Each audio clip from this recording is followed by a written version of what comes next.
America న్యూజెర్సీలో Sasikala, Anish Sai దారుణ హత్యకు గురయ్యారన్న విషయం తెలుసుకుని మృతుల స్వగ్రామం తిమ్మరాజుపాలెంలో విషాద ఛాయలు అలుముకున్నాయి.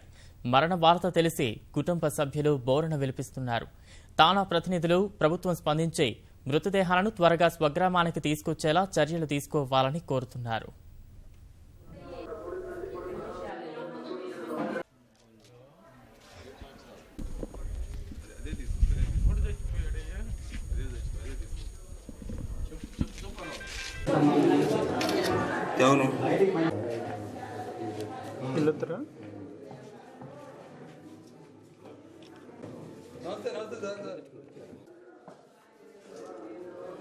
ఉదయం ఆరంభప్పుడు చేశాడండి.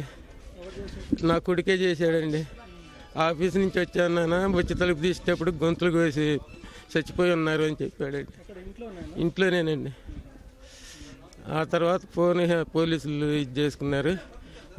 911 ఫోన్ చేస్తే పోలీసులు ఎమ్మటనే అసలు వాళ్ళకి చేయాల్సిన రూల్ అది. వాడిని ఇన్వెస్టిగేషన్ తీసుకెళ్ళారు. మా కోడలు మనవాడిని అమెరికాలో న్యూజెర్సీలో దుండుగులు హత్య చేశారు. సాఫ్ట్వేర్ చేస్తారండి.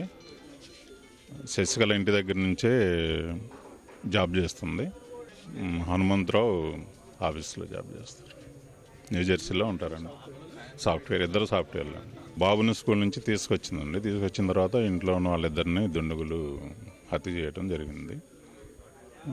రాత్రి 8 గంటలకి హనుమంతరావు వచ్చి చూసేసరికి ఇద్దరు రక్తం మడుగుల్లో పడి ఉంటే ఎమ్మటే పోలీస్ కంప్లైంట్. దీనికి ప్రభుత్వం ఏమంటే తానా సభ్యులు కానీ ప్రభుత్వం కానీ స్పందించి ఎమ్మటే తగు చర్యలు తీసుకోవాల్సిందిగా కోరుతుంది. ఇప్పుడు ఉదయం 6:30-7 అయింది. ఇక్కడ తెలిసింది విషయం. చెప్పాడు ఇక్కడ జరిగింది నాన్న అని చెప్పి ఫోన్ చేసి చెప్పాడు. ఇక్కడ ఈ విషయం తెలిసిన వెంటనే గ్రామం మొత్తం శోక సముద్రంలో మునిగిపోయింది. వెంటనే ఎమ్మెల్యే గారు చర్యలు తీసుకొని అక్కడ వాళ్ళిద్దరి మృతదేహాలు రెండింటినీ త్వరగా స్వగ్రామానికి పంపించవలసింది చర్యలు తీసుకోవాల్సినదిగా కోరుతున్నాం.